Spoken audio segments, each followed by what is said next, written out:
Everyone, this is professor MH और आज के इस वीडियो में हम लोग डिस्कस करेंगे tax information exchange agreements. Tax information exchange agreement के आर्टिकल्स। तो लास्ट वीडियो में हम लोग ने tax information exchange agreement refer किया था, वो एग्रीमेंट क्या होता है उसके बारे में इंफॉर्मेशन लेने की कोशिश की थी, समझने की कोशिश की थी कि क्यों ये एग्रीमेंट बनाया जाता है और क्यों ये डिफरेंट होता है डबल टैक्सेशन अवॉइडेंस एग्रीमेंट से। फिर उसका हम लोग ने आर्टिकल स्टार्ट किया था, 15-16 आर्टिकल है जिसके अंदर से 1-2 आर्टिकल हम लोग ने देख लिया था, 1-2-3। Now we'll start with the article 4, 5 and 6। आज भी इस वीडियो में हम लोग 3 आर्टिकल डिस्कस करेंगे। तो next article is article 4। This article related to important definition. तो ये आर्टिकल में क्या होगा, जब भी ये एग्रीमेंट बनेगा तो ये एक सेक्शन आएगा आर्टिकल 4 जिसके अंदर ये बताया जाएगा इम्पॉर्टेंट डेफिनेशन कि कॉन्ट्रैक्टिंग पार्टी का मतलब क्या होता है, कॉम्पिटेंट अथॉरिटी का मतलब क्या होता है, और भी कोई ऐसा वर्ड आएगा जिसका मीनिंग थोड़ा सा समझने में डिफ़िकल्टी हो तो उन चीज़ों को यहाँ पे एक्सप्लेन किया जाएगा, डिफ़ाइन किया जाएगा, जिससे आगे वो एग्रीमेंट के अंदर हमें उसको इंटरप्रेट करने में कोई प्रॉब्लम ना आए। आई बात समझ में? तो ये आर्टिकल में जितने भी इंपॉर्टेंट पार्ट्स होंगे, जैसे कॉम्पिटेंट अथॉरिटी है, कॉम्पिटेंट अथॉरिटी कौन सा रहता है, जैसे फाइनेंस रिलेटेड है तो यूनियन फाइनेंस मिनिस्टर होगा, that is competent authority. Contracting party तो कौन सी होगी, जैसे इंडिया और जर्सी का टैक्स इंफॉर्मेशन एक्सचेंज एग्रीमेंट है तो ये कॉन्ट्रैक्टिंग पार्टी होंगी। तो इन सब के बारे में इम्पॉर्टेंट जो भी पार्ट होंगे उनको डिफाइन किया जाएगा, एक्सप्लेन किया जाएगा। तो ये आर्टिकल के अंदर ये बात होगी। फिर नेक्स्ट आर्टिकल क्या होगा, exchange of information upon request. ये आर्टिकल में ये बताया जाएगा कि आप इंफॉर्मेशन को एक्सचेंज करो रिक्वेस्ट पे, तो सामने वाला रिक्वेस्ट करेगा तभी एक्सचेंज करो इंफॉर्मेशन को। तो पहला इसमें पार्ट है कि if information is requested then requested party, जिसने रिक्वेस्ट किया है, सॉरी जिसको आपने रिक्वेस्ट किया है, to whom request is made must provide such information।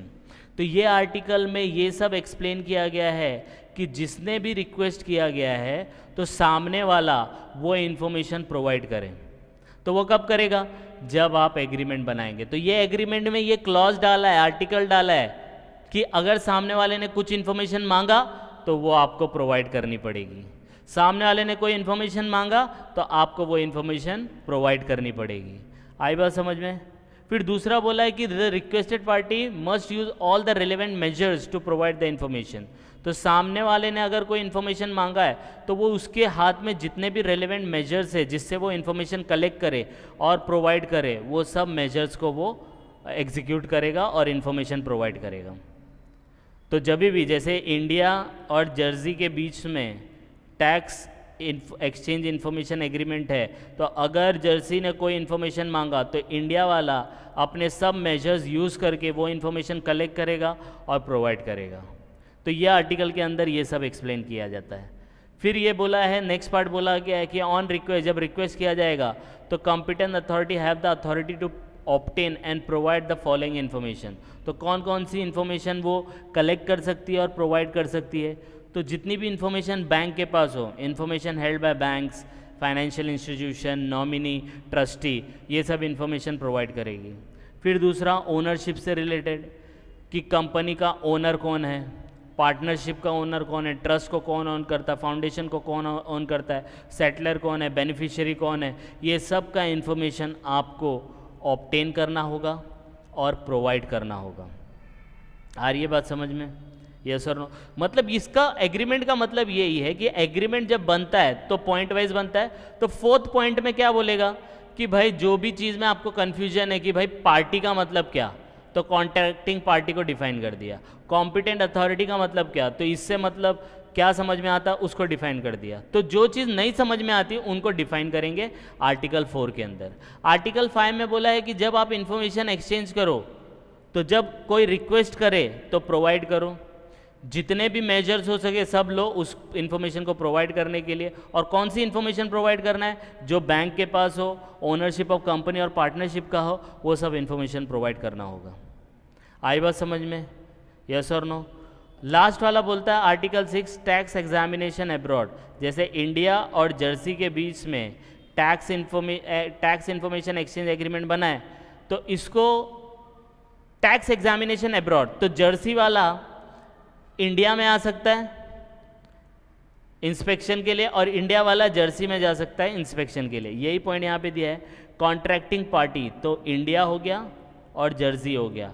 ये interview individual and examine record after taking return consent, तो इंडिया वालों को अगर जर्सी में जाके कुछ किसी से पूछना है, इंटरव्यू लेना है या रिकॉर्ड को एग्जामिन करना है, तो पहले आपको रिटर्न कंसेंट लेना पड़ेगा कि भाई हम लोग आ सकते हैं क्या।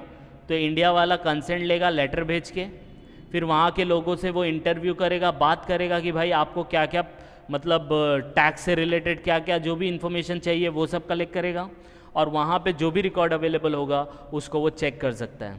लेकिन ये कब पॉसिबल है? रिटर्न कंसेंट होना ज़रूरी है लिखत में। लिखत में होना चाहिए कि भाई इंडिया वालों को हमने अलाउ किया या जर्सी वालों को इंडिया वालों ने अलाउ किया। तो this article talks about this one. आई बात समझ में? फर्स्ट 3 आर्टिकल था उसके बारे में हम लोग ने डिस्कस किया था। ये 4 और 5 और 6 आर्टिकल है जिसके बारे में हम लोग ने अभी डिस्कस किया। ऐसे ही करके 2-2, 3-3 आर्टिकल को हम लोग ने एक्सप्लेन किया है, ट्राई किया है कि सामने वाले को समझ में आए, कन्फ्यूजन ना हो, थोड़ा बोर भी ना लगे। इस तरीके से हम लोग ने आर्टिकल को डिवाइड करके एक्सप्लेन किया है।